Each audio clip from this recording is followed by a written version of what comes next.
अष्टावक्र गीता 11वां प्रकरण। स्वयं को चैतन्य मात्र जानना ही कैवल्य प्राप्ति है। भाव और अभाव का विकार स्वभाव से होता है। जो ऐसा निश्चय पूर्वक जानता है वह निर्विकार और कलेश रहित पुरुष सुखपूर्वक ही शांति को उपलब्ध होता है। विज्ञान की सारी खोज जड़ प्रकृति से संबंधित है। वह पदार्थ को ही सत्ता मानता है। पदार्थ की खोज में वह उसके अंतिम तत्व विद्युत तक पहुंचा एवं उसी को समस्त सृष्टि का कारण मानता है।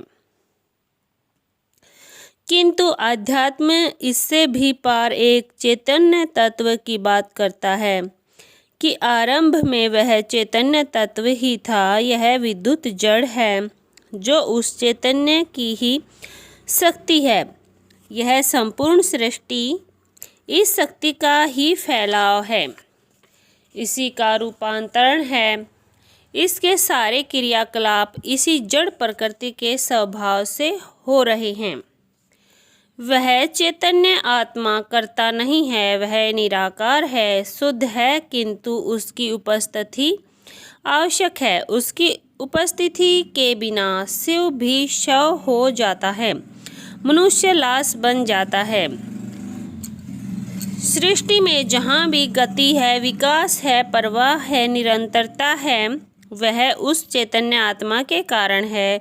जिस प्रकार चंद्रमा की उपस्थिति मात्र से ही समुद्र में ज्वार भाटा आता है, चुंबक लोहे को अपनी ओर उपस्थित मात्र से अपनी ओर आकर्षित करता है, उसी प्रकार चैतन्य सत्ता के कारण ही प्रकृति के कार्य होते हैं, किंतु वह स्वयं करता नहीं है।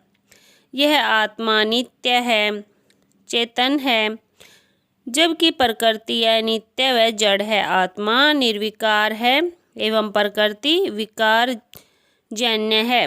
अष्टावक्र कहते हैं कि ये भाव और अभाव के समस्त विकार प्रकृति जन्य हैं, जो उसके स्वभाव से अपने आप हो रहे हैं। जैसे अग्नि का स्वभाव जलाना है, पानी का ठंडा करना है, गुरुत्व आकर्षण का खींचना है, विद्युत का प्रकाश व चुंबकत्व है। इस प्रकार सभी पदार्थ अपने गुण धर्म के अनुसार कार्य करते हैं। बीज से वृक्ष बनने की क्रिया भी प्रकृति जन्य है। इस प्रकार सृष्टि के समस्त कार्यों का संचालन प्रकृति जन्य ही है। उस चैतन्य की मात्र उपस्थिति से ही सब होता है, वह स्वयं करती नहीं है। इस प्रकार जो व्यक्ति आत्मज्ञान को उपलब्ध हो गया, वह अपने को प्रकृति जन्य समस्त कर्मों से ऊपर चैतन्य आत्मा मानकर निर्विकार और क्लेश रहित होकर सुखपूर्वक ही शांति को उपलब्ध होता है। आत्मज्ञान के बाद ही उसे ऐसा निश्चय होता है। इससे पूर्व ऐसा मान लेना भी भ्रांति है। मानने से भ्रम या अज्ञान दूर नहीं होता, जानने से होता है, सिर्फ बोध से होता है। इसके लिए कोई चेष्टा व श्रम आवश्यक नहीं है। सबको बनाने वाले ईश्वर हैं, अन्य कोई नहीं है। ऐसा जो निश्चय पूर्वक जानता है वह पुरुष शांत है। उसकी सब आशाएं जड़ से नष्ट हो गई हैं। वह कहीं भी आसक्त नहीं होता। आसक्ति का कारण संसार नहीं है, बल्कि स्वयं की वासना है, तृष्णा है, कामना है, कुछ प्राप्त करने की इच्छा है। स्वयं का यह स्वार्थ ही आसक्ति का कारण है। आसक्ति में दो का होना आवश्यक है। यह शरीर, मकान, स्त्री, पुत्र, संबंधी आदि को हम भिन्न मानते हैं, जिससे आसक्ति होती है। यदि एक ही है तो कौन किससे आसक्ति रखे। इसलिए अष्टावक्र कहते हैं कि इस सृष्टि में कहीं भिन्नता है ही नहीं। वही एक चैतन्य सत्ता विभिन्न रूपों में प्रकट हुई है, अतः यह संपूर्ण ही ईश्वर है। सभी उस पर एक चैतन्य का ही विकास एवं फैलाव है। इसलिए सबको बनाने वाला वह ईश्वर ही है, दूसरा कोई नहीं। किंतु जिसे आत्मा का अनुभव हो गया वही ऐसा निश्चयपूर्वक जान सकता है। अज्ञानी को भ्रम बना सकता है। अतः ऐसा निश्चयपूर्वक जानने वाला ज्ञानी ही शांत हो सकता है। जब उसे संपूर्ण सृष्टि में एक तत्व का बोध हो गया तो उसकी सब आशाएं, अपेक्षाएं, तृष्णा आदि सब जड़ से नष्ट हो जाती हैं। फिर वह कहीं भी आसक्त नहीं होता। ईशावास्य उपनिषद में भी कहता है कि इस संसार में जो भी है सब ईश्वर का ही है, इसलिए त्याग पूर्वक इसका भोग कर जो ईश्वर को जान लेता है कि वही सब है, जो मिला है वह भी उसी का है, जो छूटता है वह भी उसी का है, तो त्याग अपने आप हो जाता है। द्वंद्व मिट जाते हैं, अशांति मिट जाती है, आशाएं मिट जाती हैं। जो मिला है, जो हो रहा है, उसमें व्यक्ति संतुष्ट हो जाता है। फिर आसक्ति का कोई कारण नहीं रहता। ऐसा व्यक्ति ही परम शांति को उपलब्ध होता है। विपत्ति और संपत्ति दैव योग से ही समय पर आती हैं। ऐसा निश्चय वाला पुरुष सदा संतुष्ट, स्वस्थ इंद्रिय हुआ, न कोई कामना करता है न शोक करता है। भारतीय धर्म की यह मान्यता बड़ी अनूठी एवं वैज्ञानिक है कि सब कुछ दैव योग से समय पर ही होता है, समय से पहले कुछ नहीं होता।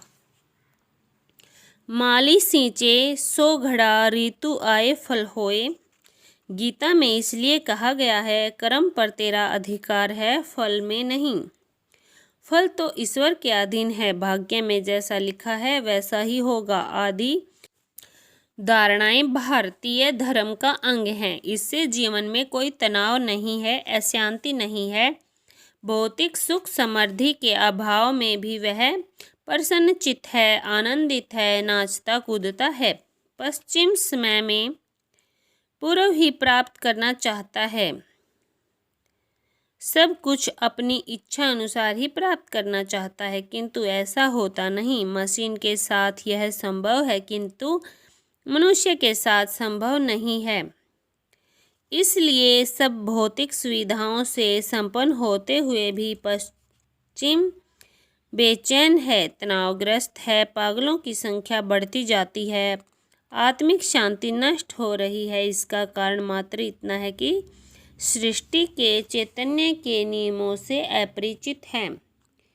इसका सारा ध्यान भौतिक नियमों की जानकारी पर ही केंद्रित हो गया, जिससे वह वैज्ञानिक प्रगति तो कर सका, किंतु आध्यात्मिक ज्ञान से वंचित रह गया, जिसका दुष्परिणाम वह भुगत रहा है। सभी समय आने पर ही होता है, पहले करने का कोई उपाय ही नहीं।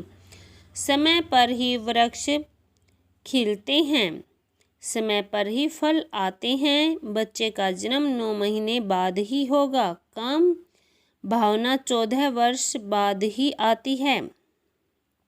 समय पर ही फसल पैदा होती है। सृष्टि का हर कार्य एक निर्धारित समय पर ही होता है। मनुष्य इससे पहले उसे कर नहीं सकता, वह प्रतीक्षा मात्र कर सकता है। इसी प्रकार सभी कार्य दैव योग से ही होते हैं। जब सभी परिस्थितियां अनुकूल होती हैं तभी कार्य होता है। ईश्वर न करता है न दयालु है, उसके सारे कार्य प्रकृति की सहायता से ही होते हैं। जिसके अपने नियम हैं वह किसी पर दया करके न अपने नियम बदलती है न रुष्ट होकर दंड देती है। मनुष्य के शुभ अशुभ कर्म भी ईश्वर नहीं कराता, न उनके कर्मों का हिसाब रखता है, न उनका अच्छा बुरा फल देता है। ये सभी कार्य प्रकृति अपने आप करती है। प्रकृति में सभी प्रकार के पदार्थों के बीज सूक्ष्म रूप में विद्यमान हैं, किंतु अनुकूल परिस्थिति पाकर ही वे उत्पन्न होते हैं। जिस काल में उनकी परिस्थिति निर्मित हो जाती है उसी काल में वे पनप उठते हैं। जैसे बीज में पूरा वृक्ष विद्यमान है, किंतु उचित भूमि, खाद, जलवायु, पानी को पाकर ही वह वृक्ष बनता है। केवल बीज होना ही पर्याप्त नहीं है। इसी को दैवयोग कहते हैं। मनुष्य कर्मों के फल भोगता है, यही ईश्वर का न्याय है। इसलिए अष्टावक्र कहते हैं कि विपत्ति और संपत्ति देवयोग से ही समय पर आती है। जिस ज्ञान को ऐसा निश्चय हो जाता है वह सदा संतुष्ट एवं स्वस्थेंद्रिय रहता है तथा न किसी की कामना करता है, न अपर्याप्त अथवा वस्तु के नष्ट होने पर शोक ही करता है। वह हमेशा मानसिक तनाव से बचा रहता है, यही स्वस्थ इंद्रिय के लक्षण हैं। इसके विपरीत अज्ञानी अपने कर्म का निश्चित फल समय से पूर्व ही प्राप्त करना चाहता है, किंतु उसकी इच्छा अनुसार कार्य या फल न होने पर वह तनावग्रस्त रहेगा एवं मानसिक रुग्णता पैदा होगी, जिससे बचने का यही एकमात्र उपाय है। सुख दुख जन्म मृत्यु देवयोग से ही होता है। ऐसा निश्चय वाला व्यक्ति साध्य कर्मों को देखता हुआ और प्रयास रहित कर्मों को करता हुआ भी उसमें लिप्त नहीं होता। इसी क्रम में अष्टावक्र कहते हैं कि सुख दुख एवं जन्म मृत्यु भी दैवयोग से होते हैं। यह मनुष्य के अधिकार में नहीं है। यदि मनुष्य के अधिकार में होता तो वह दुख और मृत्यु से हमेशा के लिए मुक्त हो जाता, किंतु वह कर नहीं सका। वह केवल भोगता है। अतः ज्ञानी एवं देवयोग से होते हैं, ऐसा निश्चय करके करने योग्य कर्म है उन्हें ही देखता हुआ प्रयास रहित कर्मों को करता है, जिससे वह उसमें लिप्त नहीं होता। दैवयोग से होना मानने के कारण वह कर्तापन से मुक्त हो जाता है, अहम भावना से मुक्त हो जाता है, उसे परम शांति मिलती है एवं वह उन कर्मों में लिप्त नहीं होता। जल कमलवत हो जाता है, वह दृष्टा मात्र रह जाता है। जैसे कर्म में श्रम नहीं होता, आनंद मिलता है, तनावों से मुक्त रहता है, चिंता से मुक्त रहता है। हार जीत लाभ हानि जय पराजय सफलता असफलता सब उसी का है। मैं केवल उपकरण मात्र हूँ, निमित्त मात्र हूँ, ऐसा मानने वाला ज्ञानी निर्भर चिंता मुक्त तनाव मुक्त होकर जीता है। इसके विपरीत अज्ञानी स्वयं को कर्ता मानकर फलेच्छा से काम करता है, जिससे वह सदा दुखी अशांत चिंतित एवं तनावग्रस्त रहता है। यह एक मनोवैज्ञानिक सत्य है, साथ ही इसमें आध्यात्मिक सत्य भी है कि ऐसा कर्म करने वाला ज्ञानी कर्मफल का भोगता नहीं होता। ज्ञान को उपलब्ध हुआ व्यक्ति फल की कामना रहित होकर कर्म करता है। उनके कर्म मानव मात्र के कल्याण के लिए ही होते हैं। वह कर्मों को देह और इंद्रिय का ही धर्म मानते हैं, आत्मा का नहीं, तथा उसमें कर्तापन नहीं होता, जिससे कर्मों के फल का विधान उस पर लागू नहीं होता। वह कर्म फल से मुक्त ही रहता है। भारतीय आध्यात्म इसी कारण से दैवयोग, भाग्य, ईश्वर, फलेच्छा का त्याग आदि पर विशेष जोर देता है, जिससे वह शांति से जी सके, चिंताओं परेशानियों तनाव से मुक्त रह सके।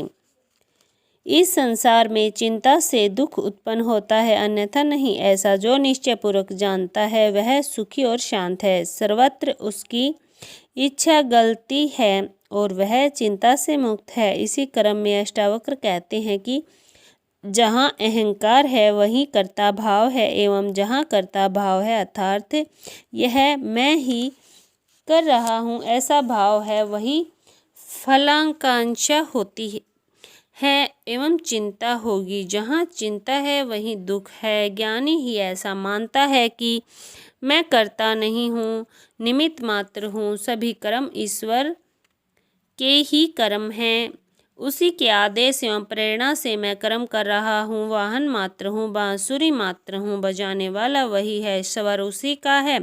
ऐसा मानकर कर्म करने वाला निर्भर होकर चिंता मुक्त होकर जीता है। ऐसा व्यक्ति ही सुखी और शांत है। इस भावना से उसकी इच्छाएं सर्वत्र गलित हो जाती हैं। वह अपनी इच्छा से नहीं, परमात्मा की इच्छा मानकर कर्म करता है, अतः वह चिंता मुक्त रहता है। जिस प्रकार छोटा बच्चा अपने पिता की उंगली पकड़कर निश्चिंत हो जाता है, उसी प्रकार मनुष्य परमात्मा का सहारा लेकर निश्चिंत जीता है, जिससे वह अनेकों प्रकार की मानसिक उलझनों से मुक्त रहता है। जो मनुष्य ईश्वर की सत्ता में ही विश्वास नहीं रखते, उनका जीवन अनेक प्रकार की कठिनाइयों से ग्रस्त रहता है। अतः मानसिक संतुलन को बनाए रखने के लिए ईश्वर की ऐसी धारणा अत्यंत महत्वपूर्ण है। ईश्वर है या नहीं, यह इतना महत्वपूर्ण नहीं है जितना उसका मानना महत्वपूर्ण है। मैं शरीर नहीं हूँ, देह मेरी नहीं है, मैं तो बोध स्वरूप चैतन्य हूँ।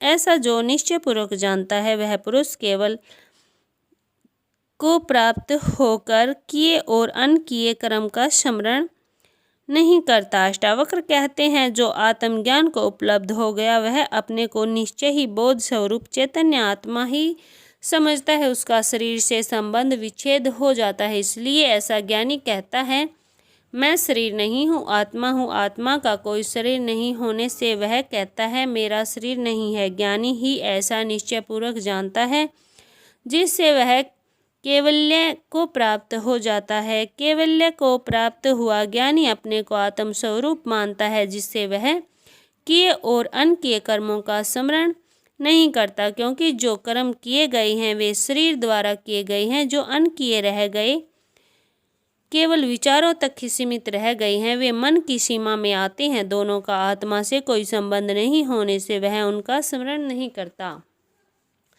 ब्रह्मा से लेकर तरण पर्यंत मैं ही हूँ, ऐसा जो निश्चय पूर्वक जानता है, वह निर्विकार, शुद्ध, शांत और प्राप्त अप्राप्त से निर्वर्त मुक्त होता है।